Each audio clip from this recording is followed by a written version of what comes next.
I got some dirty shit to pick up at the dry clean. I got a tidy bitch to pick up, I got Celine. Hello and welcome.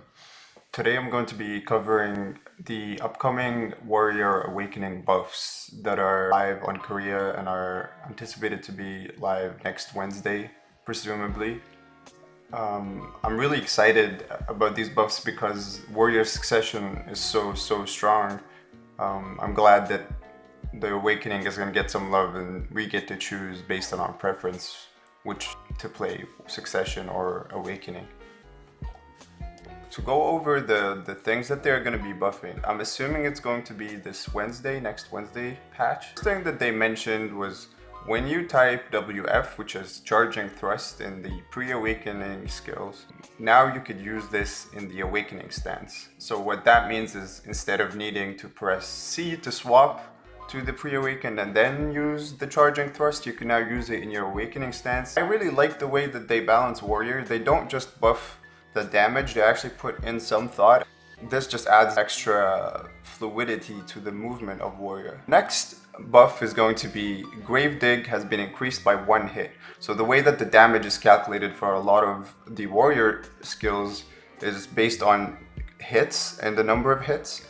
And so I'm assuming that that's a pretty decent buff to the Grave Dig damage, which is always lovely. Potentially we could SA trade a little better. This applies to PvP and PvE. Next, we have fixed the issue where not all of the hits of slashing the dead were applied. This is also extremely big for slashing the dead, where this has been a bug for a very long time and the Warrior players have been complaining about this, so this is great that they are fixing this.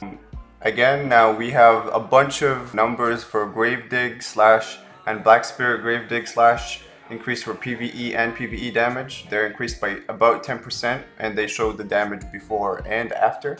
Seems like really good damage increases.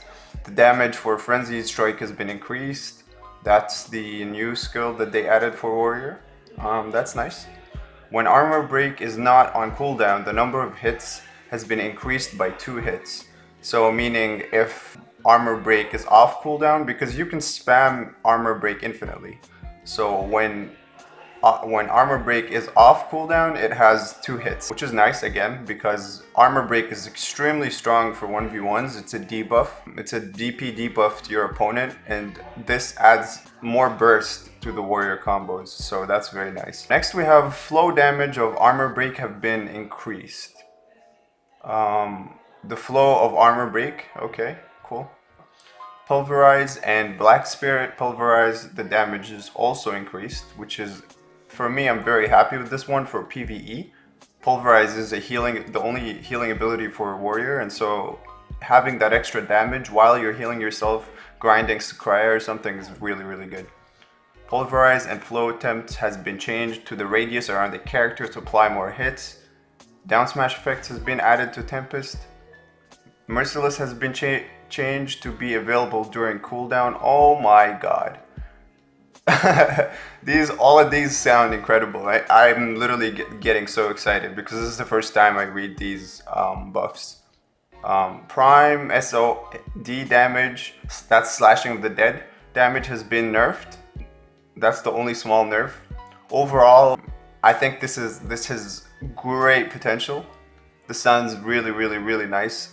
Our overall damage is going to be increased. That's really good. I still don't think it's going to be nearly as good as Warrior Succession in terms of PvE, but Warrior Awakening will remain a well-rounded, balanced class, as it has always been for a long time. I'm very grateful that the game is buffing Warrior Awakening, because I was really not motivated to play it, seeing the difference between the strength of a Succession versus Warrior Awakening. Yeah, to conclude, overall, I do appreciate everyone who is subscribing or commenting or leaving any sort of support. I do have plans to work on this channel. I really do love making YouTube videos. Thank you for watching.